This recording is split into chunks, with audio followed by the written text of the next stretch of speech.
For years, St. Louis Circuit Attorney Kim Gardner has been putting certain St. Louis police officers on a special list. Those officers aren't allowed to bring cases to her office for charges because she has concerns about their credibility and integrity. It's known locally as the exclusion list. Our I-Team's Christine Byers brings us an exclusive interview with an officer who was on that list and a family who wonders whether it costs them justice.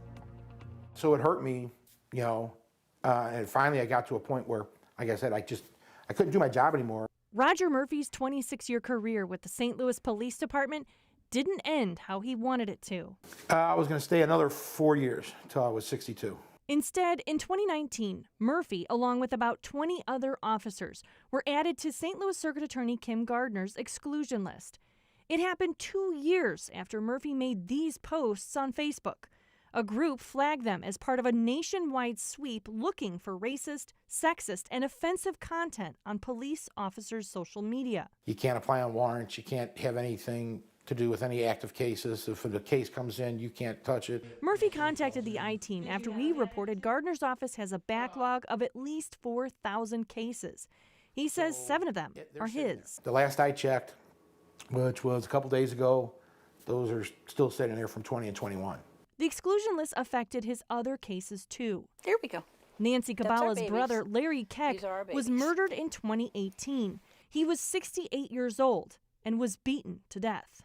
Anybody in need, he would help them. We were all very heartbroken of what happened and how it happened. It was very brutal. Murphy was the lead homicide detective on the case. Keck's ex-boyfriend was charged. When I spoke to him after my brother was killed, he seemed very knowledgeable. By the time his case went to trial, Murphy was already on the list. He refused to testify. Without Murphy, prosecutors relied on the testimony of another detective on the case. And they questioned her numerous times as to why the original detective was not there. How did you learn that he was on the exclusion list? I learned from you that he was on the exclusion list. The trial ended in an acquittal. Do you think that his testimony would have made a difference in your brother's case? I would hope that it would have, only because they questioned the validity so much, which made me think his testimony was crucial to this case. Do you think that this list needs to be made public? Yes.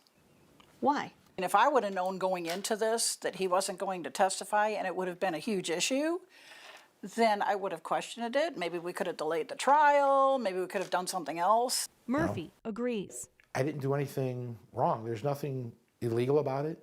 Gardner would not tell us how many officers are on the list, and she declined our request for an interview.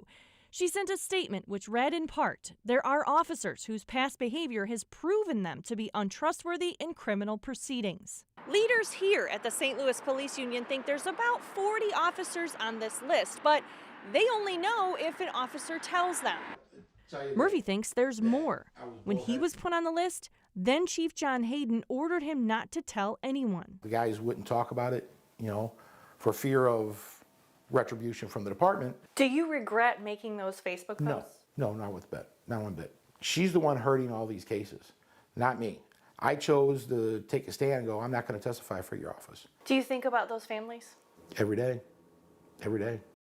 Other prosecutors who find police officers to be questionable use Brady lists.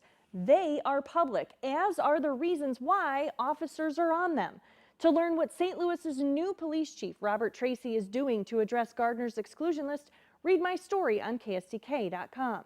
For the I-Team, Christine Byers, 5 on your side.